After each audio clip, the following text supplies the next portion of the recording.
Good afternoon, ladies and gentlemen. My name is Blessings Moyo.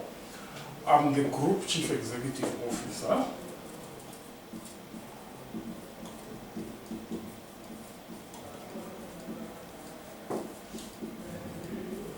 for AgFest International.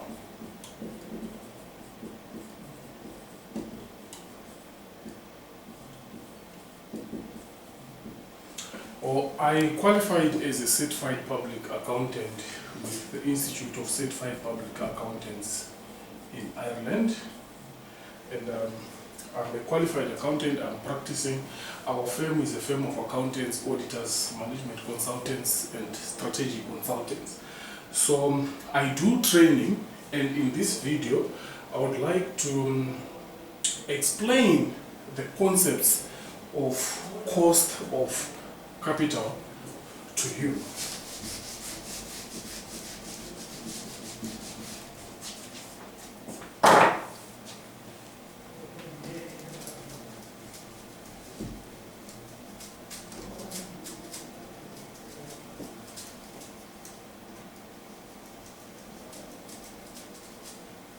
Okay, the first important thing is, why do we need to understand the concept of cost of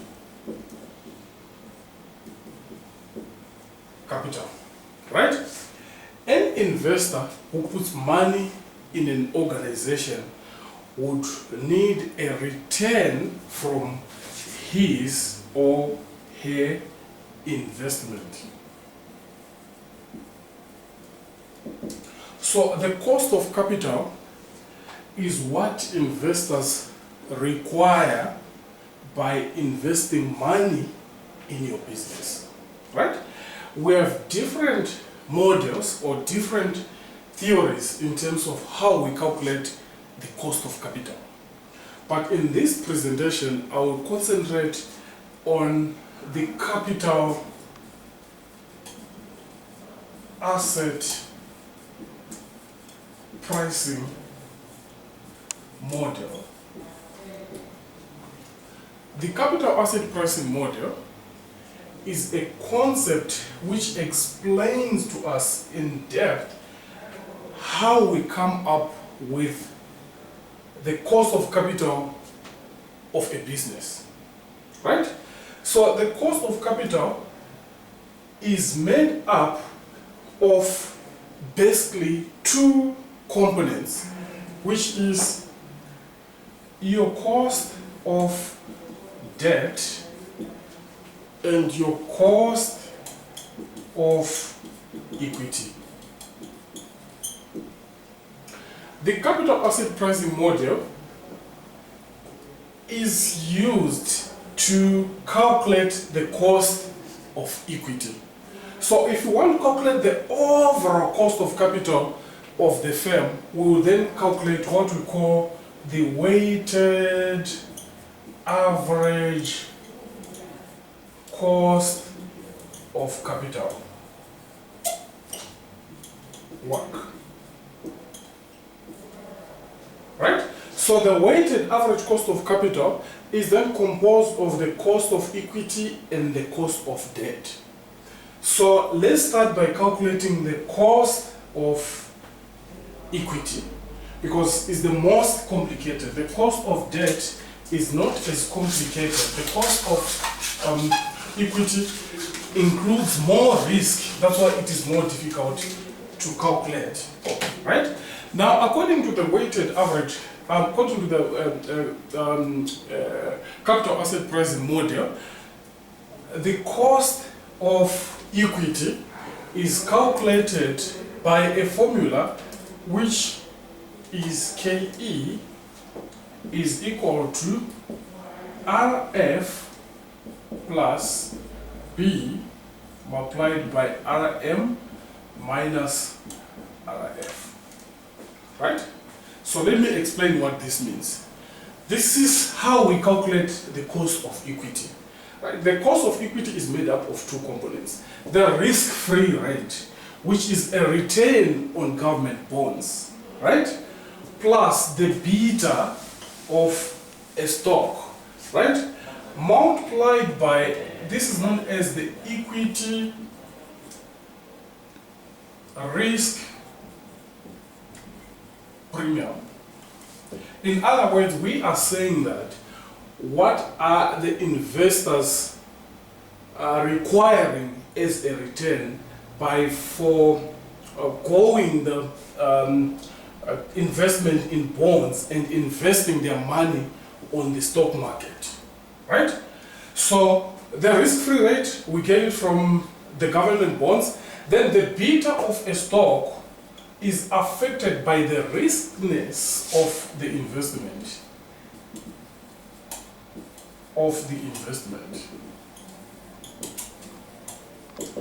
The riskier the investment, the higher the beta and the higher the required rate of return. So if I'm investing in a stock like a supermarket, the beta of a supermarket is basically lower than the beta of maybe a bank or a mining company, right? So you would realize that this beta plays a role in multiplying the equity market risk premium, right? So when you simplify this, you get your cost of equity. But then this is not the total or the total weighted average cost of capital, because sometimes your firm is financed by debt, right? So we would then need to calculate the cost of debt. Like I've said previously, the cost of debt is easier because this is the cost of borrowing, right? But then you need to adjust your cost of borrowing by the tax rate, because you're going to get a tax advantage by using debt. So the cost of debt, KD, is your cost of borrowing, that is the rate of interest that you are paying, right? Multiplied by 1 minus the tax rate, right? So for example, if I've borrowed money from a bank and the cost is 10%, right? But I still get tax relief because the interest is tax deductible. So I have to multiply this by 1 minus the tax rate. Let's assume that the tax rate is 25%. So I will multiply this by 25%. This then gives me the effective cost of debt, right? So now, in order for us to calculate the weighted average cost of capital, we are now adding the cost of equity and the cost of debt. But remember, you don't have sometimes the same amount of debt as the same amount of equity. So you need to make an adjustment. You need to weigh, right? You need to weigh the value of the debt and the equity, right?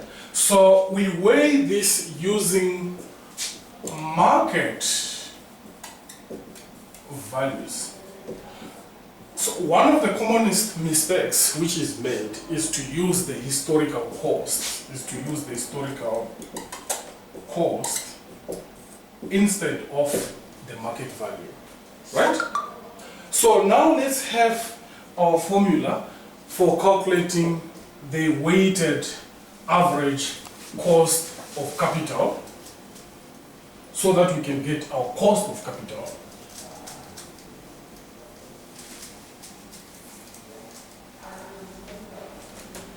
So the weighted average cost of capital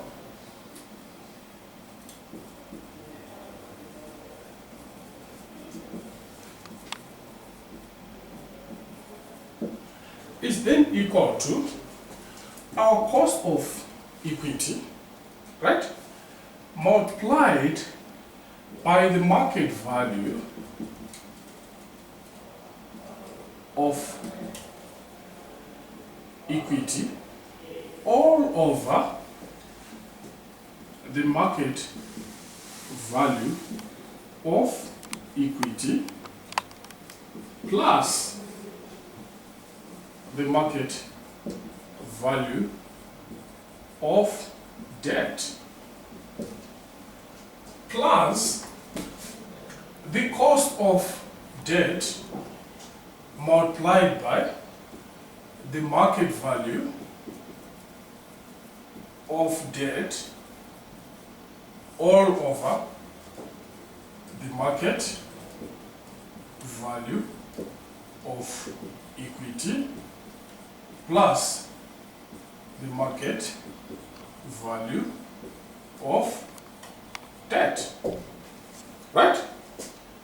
So once we get our percentage here, we add it to the percentage that we get here, it will give us our weighted average cost of capital. So what do we need this weighted average cost of capital for?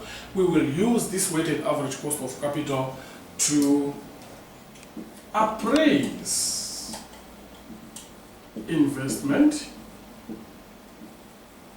projects. In other words, the weighted average cost of capital is your required rate of return. We use work on mergers and acquisitions. So whenever we want to buy a subsidiary, we would then need to appraise this subsidiary using our required rate of return, which is the weighted average cost of capital. Okay guys, for now let's stop here. In our next lesson, we are going to have a question, we're going to have a full example in terms of how we come up with the weighted average cost of capital. Thank you very much guys for listening. I hope you like this video, and I'll welcome all your comments on our channel. Thank you very much.